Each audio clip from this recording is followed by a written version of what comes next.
As a clutter confidant, I've always been fascinated by the story behind our stuff. I created this space to honor the things we choose to keep and those we're ready to release. My name is Twee, and this is the story behind it.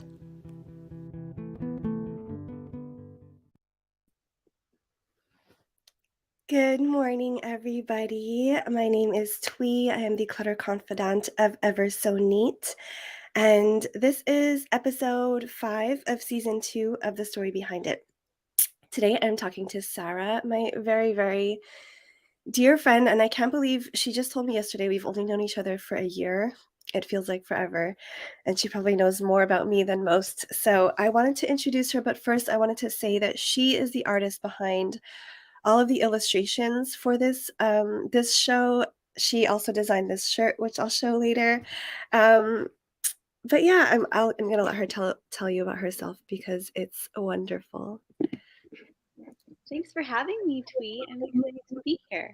I'm so excited to see you. Yeah, it is crazy to think that we've only known each other for a year. But yeah, what would you like me to say about myself? What would you like to say about yourself? That's a great question. Um, well, I live in Northeast Tennessee. I've lived all over, but that's where I live right now. Um, I have 2 cats. I love my cats, so I'll introduce them. I'm an artist, a painter, and I met Twee through inner voice facilitator training. So that's been like the basis of our friendship, which has been really nice. And yeah, I think that's all for now. I feel like a lot will come out in the episode. So Yeah, I feel like that too. I always get awkward and not know what to say when people ask me to introduce myself, and it's like through conversation that you get to know somebody, right? So we can get started. What is the first item you'd like to talk about? okay, so I guess I'll start with the item that I'm keeping. Does that sound good? Okay. So the item that I'm keeping is my set of oil paints from college when I took a painting class. And ever since then, I've been lugging them around in this gray toolbox. And I didn't know if I was going to keep them or not. And then shortly before you asked me to do this podcast, I actually signed up for a painting class in which I'll need oil paints. And I was really glad that I hadn't gotten rid of them. And so I decided to officially keep them. So that's my Yay. item. And have you used them since college? No, I haven't used them since I think it was fall of 2012 was when I last used them. Wow. Yeah. And what made you hold on to them this whole time? I mean, there was a lot of paint left, so the practical side of it, and then not knowing if I would use them again. I felt like there was a high likelihood that I could use them again. They're kind of I mean, you can travel with them, but they're not necessarily like an easy thing to travel with. Like paint isn't easy to travel with. So when I was moving around a lot, I didn't take them with me. Um, but yeah, so last year actually when I moved, I had the thought of, well, should I get rid of these? Like I was getting rid of a lot of stuff and I thought, well, should I get rid of these too? And then I decided not to because I just had this, will I use them? And I felt guilty, I think, at the time for not, because I wasn't using them. I haven't used them in so long. Um, but now I'm glad I kept them because I just won't have to, I can get more and I'm sure I will at some point. But it's also just like nice to know that in a way, keeping them, I was kind of keeping that door open a little bit for me to like jump back in to oil painting.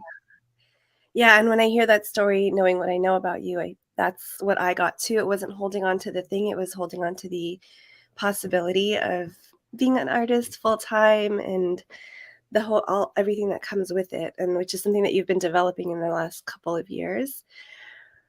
And normally I would say the thing that a professional organizer is supposed to say is, you don't have to keep something because just in case or just because you spent a lot of money on it.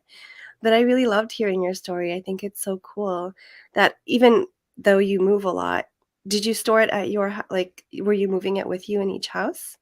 I think it was stored at my parents' house for the bulk of the time, and then my mom brought me literally everything when I moved back to Tennessee from Alaska, and so then it was at my house, and I moved it.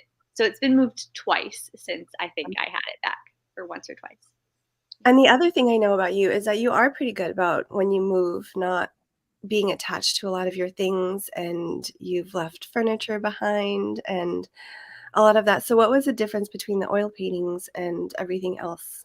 That's a good question. I think, well, maybe, I don't know, because I started painting again in 2020, like early on in the year. And so I think when it came down to deciding to keep them or let go of them, I had been painting for a few years. I guess like 2 years. 1 year? 1 year. It's been 2 years. So it was like 1 year when I went through the move and decided to keep them. And then I guess officially decided I'll be using them recently.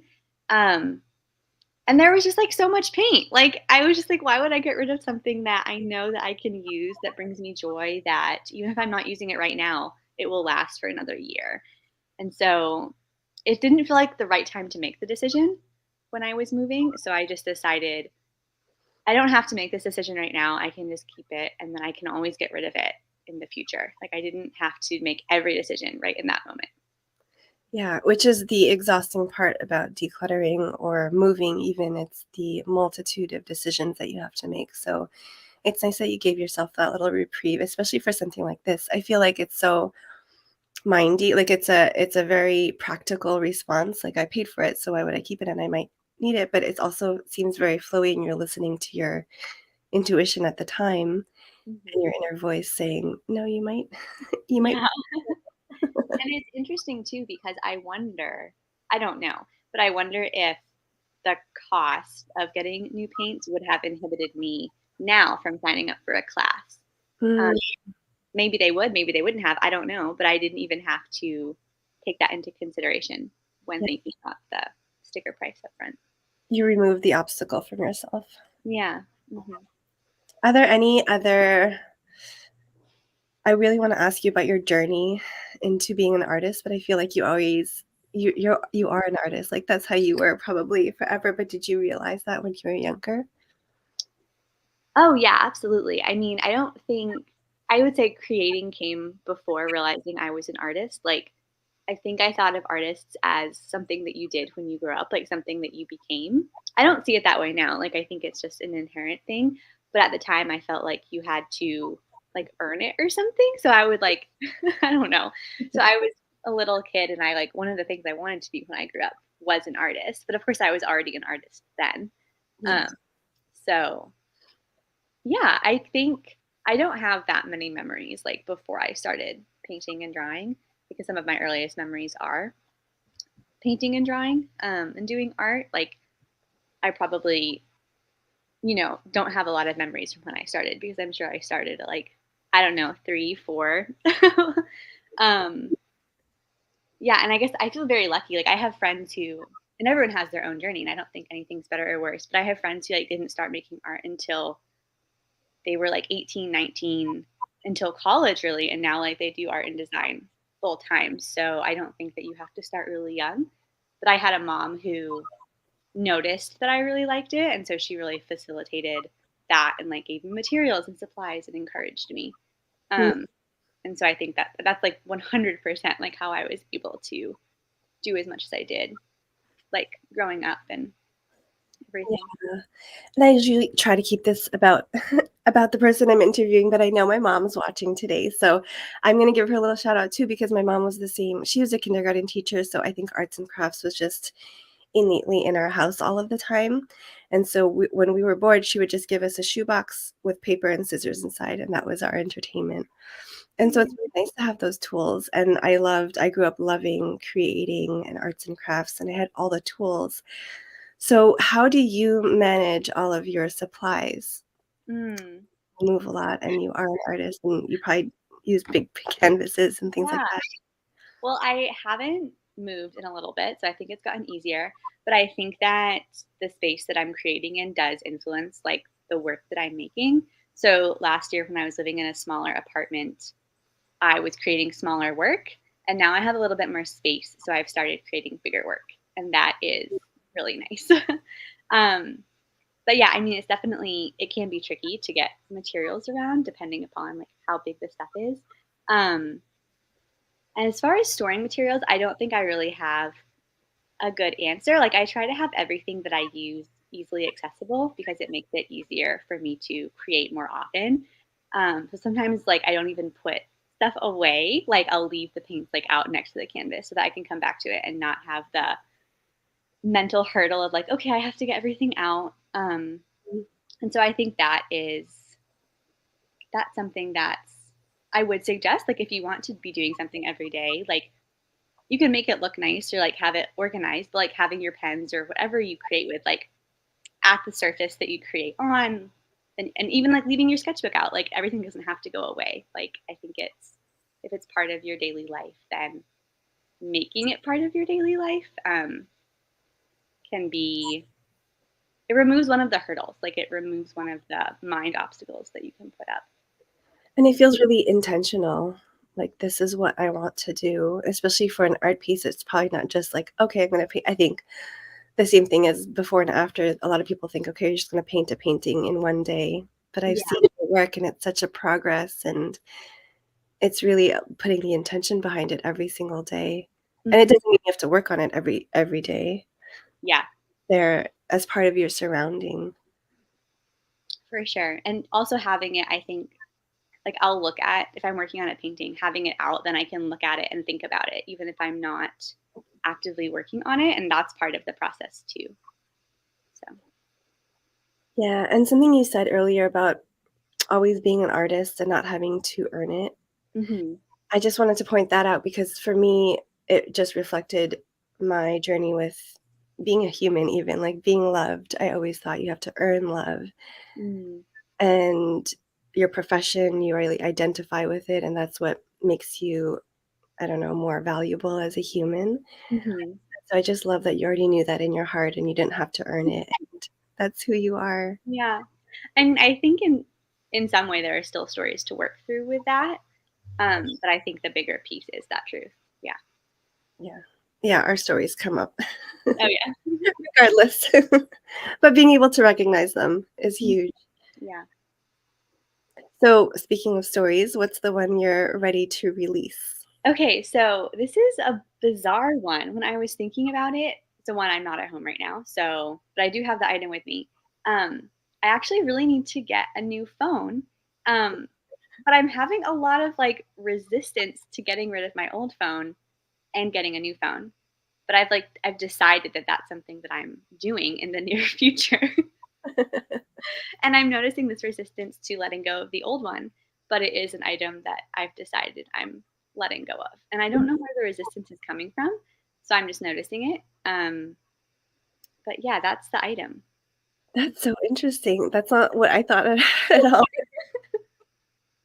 Not what I was expecting. Yeah, I know that's kind of The odd. Yeah, it's such a contrast from, like, the very visceral, like, art stuff. hmm I wouldn't think that you would have any resistance with technology.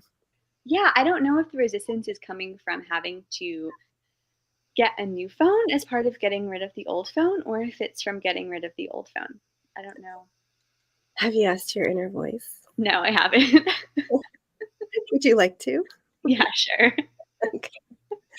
This was not planned, but this seems fun. Okay, so we'll just sink in.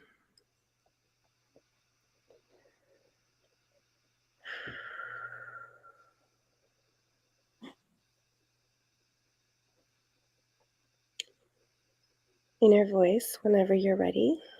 We're ready. Inner voice, is there anything you'd like Sarah to know before we ask the questions? All is well.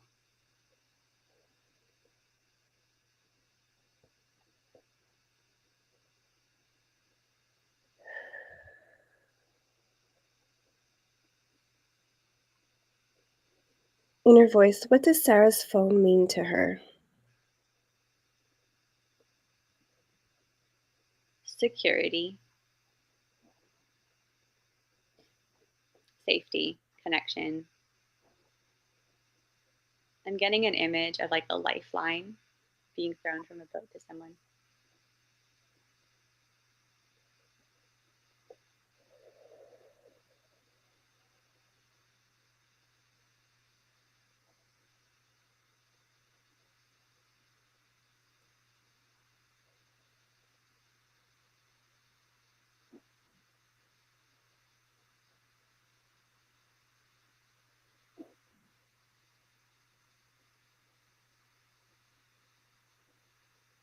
Inner voice. Is Sarah safe? And does she have all these connections without the phone? Yes, yes, she is.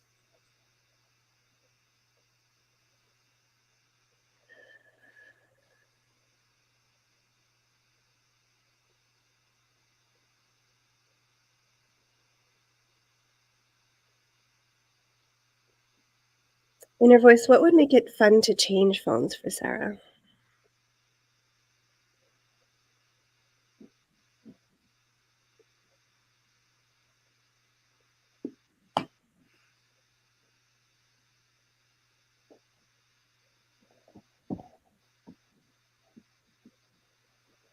I'm getting this image of like ordering a phone and then setting it up. Um, she can make it easy for herself. She thinks it has to be an ordeal or stressful.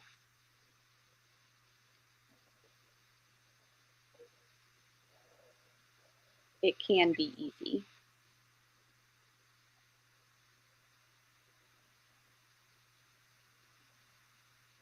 Inner voice, if it's easy, does it mean she doesn't deserve it and she didn't work for it? No, no.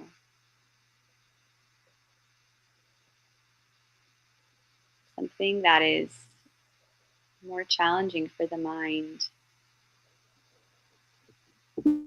It's the same end result, so you can pick an easier path because then the end result will feel different. It will feel better than an end result that you struggled for.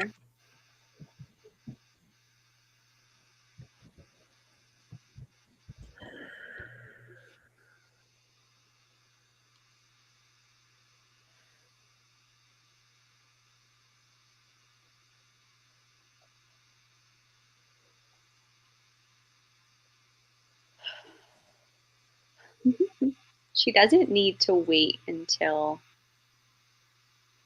her current phone stops working.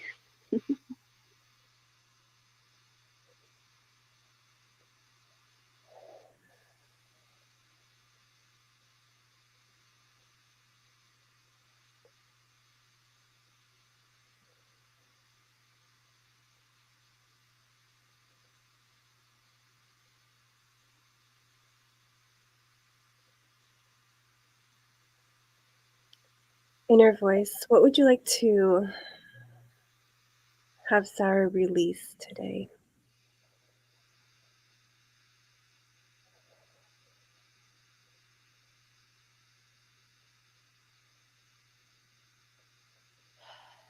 Fear. Fear before it needs to be there.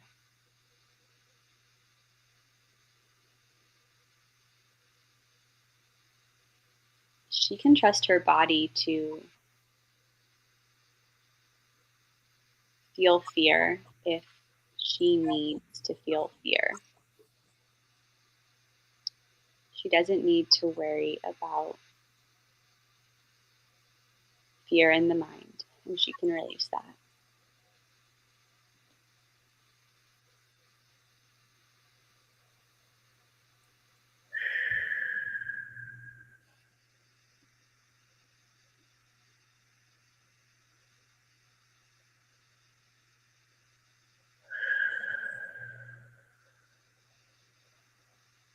Is there any fear right now in her body about letting go of her old phone?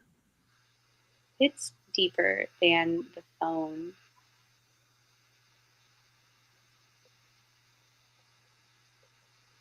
The fear isn't even in the body, it's just the stories in the mind.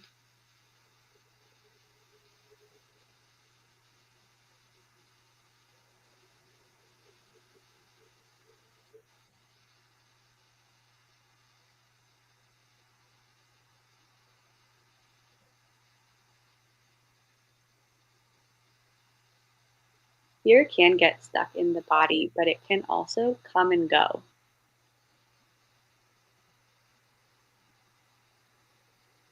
It's like a warning light on a car. It's a natural response to danger, but it's felt in the body. It's not it's different than the spirals that her mind can get caught in.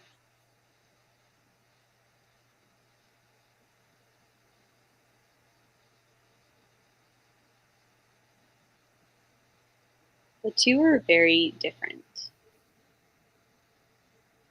The the mind can take steps to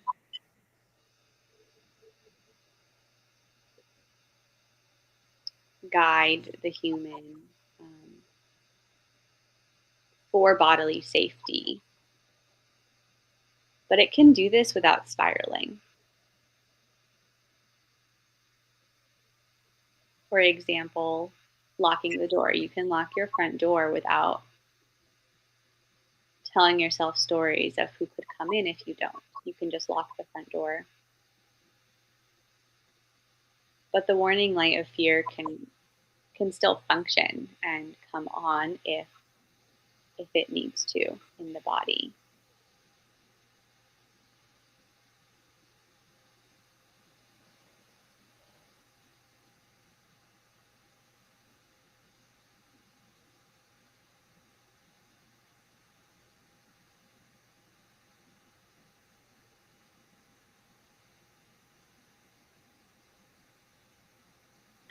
Inner voice, what warning light is Sarah getting about her phone? She's not getting one. She can let it go. She can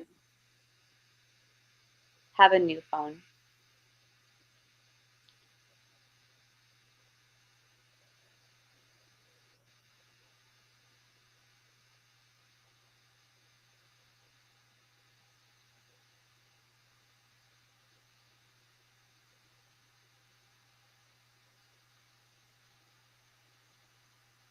She's not getting a warning light because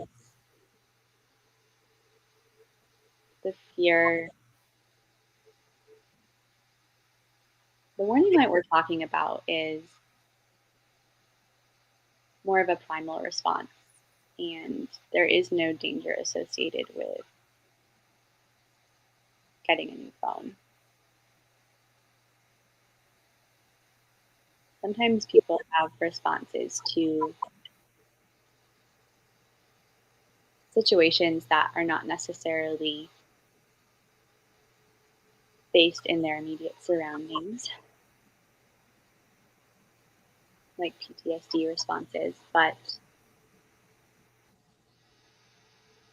Sarah doesn't have this around the phone, so her body isn't activating her unnecessarily. It's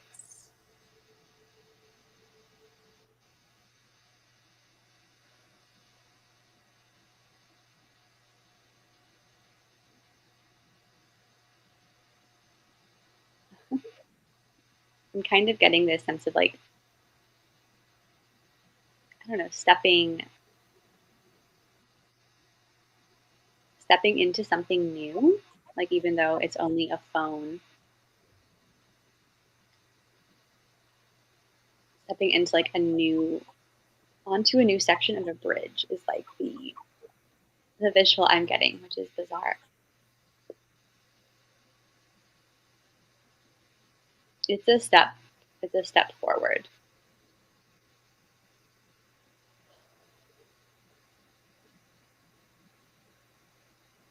I'm also getting the connection between connections. Inner voice, is Sarah going to have to release some of the connections when she releases her old phones to people, to stories, to experiences?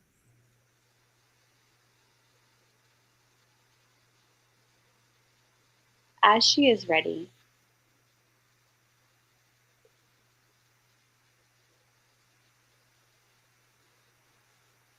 one at a time.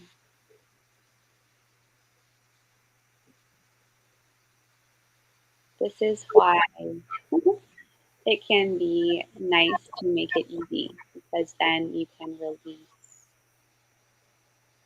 whatever comes up. If you are caught up in the stress or the struggle of something, the awareness goes to the stress and the struggle, not necessarily the emotions that are coming up.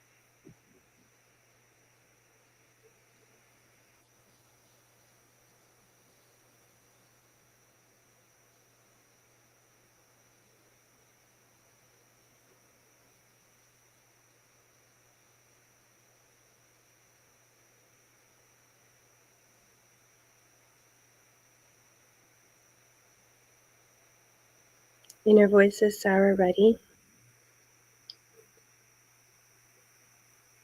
She doesn't need to do it today. She can do it this week. She is ready. It will make things easier for her. And sometimes you need to practice making your life easier to accept that it can be full of ease, peaceful.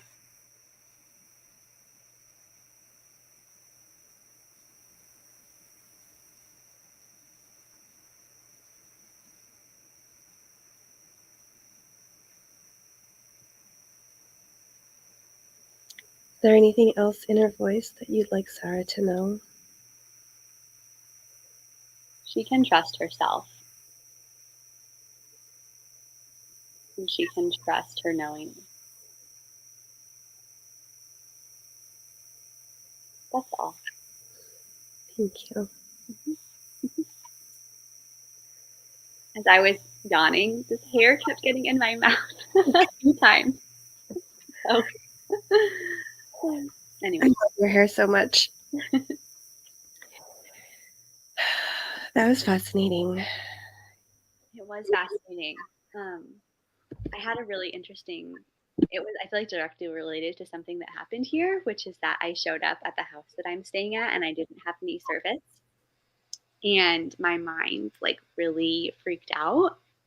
And then I left for a while. It was a whole saga of a day, but I left. And then when I came back, I suddenly had service after being here for like an hour with no service.